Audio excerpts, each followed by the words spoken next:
நிறைய முறை நாம் தேவையோடு கர்த்தரை நெருங்கும் பொழுது தேவைகள் சந்திக்கப்படுவதில்லை, தாமதமாகிக் கொண்டே இருக்கிறது. we look up to Jesus. ஒரு சுகத்திற்காக ஆண்டவரை தேடுவோம். இந்த நடந்துரும், இந்த மீட்டிங்ல நடந்துரும், இந்த 7 நாள் துதி ஆராதனை பெருவிழால நடந்துரும், இந்த உபவாச கூடுகையில நடந்துரும், இந்த நாள் நடந்துரும் சொல்லி சில லெக்கை வைத்து நாம் ரொம்ப ஆசையா ஏங்கி நெருங்கி போனாலும் சில நேரங்கள் அது நடக்கிறதே இல்லை. இதோட எங்க பொருளாதாரத்தில் ஒரு பிரேக் த்ரூ வந்துடும்.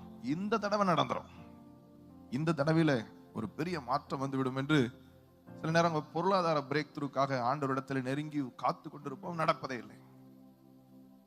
ஒருத்தருக்கும் ஒரு எக்ஸ்பெக்டேஷன், சிலர் குழந்தை பாக்கியத்திற்காக, சிலர் திருமண காரியங்களுக்காக, சிலர் பிள்ளைகளுடைய படிப்புக்காக, சிலர் பிள்ளைகளுடைய மாற்றத்திற்காக. இந்த முறை நடக்கும், நான் இவ்வளவு செஞ்சிருக்கேன், இப்ப நடக்க போகுது, அப்ப நடக்க போகுதுன்னு எதிர்பார்க்கிற நடக்க மாட்டேங்குது. உங்கள் வாழ்க்கையில் அப்படிப்பட்ட தாமதங்களோடு, ஏன் நடக்கவே மாட்டேங்கின்ற கேள்வியோடு கர்த்தர் உங்களோடு பேச விரும்புகிறார். பிரியமானவர்களே, ஆண்டவர் நாம் ஒன்றை உணர வேண்டும் என்று எதிர்பார்க்கிறார்.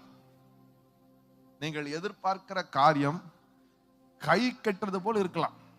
இந்த வந்துருச்சு, இந்த அடைஞ்சாச்சு, இப்ப நடந்துரும், 100% இப்ப நடந்துரும்னு எல்லா சாத்திய கூறுகளும் இருக்கும் பொழுது கூட சில நேரம் கை கட்டினது வாய் கட்டாமல் போய் விடுகிறது.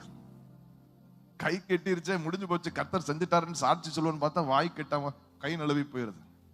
ஏன் அப்படிப்பட்ட அனுபவங்களை கர்த்தர் அனுமதிக்கிறார் என்றால், நீங்களும் நானும் உன்னை உணர்ந்து கொள்ள வேண்டும் என்று கர்த்தர் விரும்புகிறார். என்னப்பா உணர்ந்து கொள்ள வேண்டும்? மனுஷன் கர்த்தருடைய வாயிலிருந்து புறப்படுகிற ஒவ்வொரு வார்த்தையினாலும் பிழைப்பான் என்பதை உணர்ந்து கொள்ள வேண்டும். ஆண்டவருக்கு என்ன ஆசைனா, உங்களுக்கு குழந்தைய தரக்கூடாதுன்ற ஆசை இல்லை, திருமணம் நடக்கக்கூடாதுன்ற ஆசை இல்லை, உங்க கடனை அடைக்க கூடாதுன்ற ஆசை இல்லை. அவருக்கு அவ்வளவு கொடூரமான மனசெல்லாம் கிடையாது. ஆனால் அதையும் தாண்டி அவருக்கு ஒரு ரொம்ப ஆசை என்னன்னு கேட்டா, எப்படியாவது இவன் என் வார்த்தையை பிடிச்சு வாழணும், கடைசி வர என்ன சூழ்நிலை வந்தாலும் என் வார்த்தைக்கு ஓடி போகணும், என் வார்த்தையை தேடணும், என் வார்த்தையில திருப்தி ஆகணும். இதை நாம் கற்றுக்கொள்ள வேண்டும் என்று கர்த்தர் விரும்புகிறார். நான் உங்களை பார்த்து சொல்றேன், இதை நீங்க கற்றுக்கொண்டாலே உங்க பரீட்சை முடிஞ்சு போச்சு. நான் சொல்றேன், திரும்பியும் சொல்றேன், இந்த பாடத்தை நீங்கள் கற்றுக்கொண்டாலே நீங்கள் இந்த பரீட்சையில் தேர்ச்சி பெறுவீர்கள். நீங்கள் நெடுநாள் காத்திருந்தது உங்களுக்கு கைகூடி வந்துவிடும்.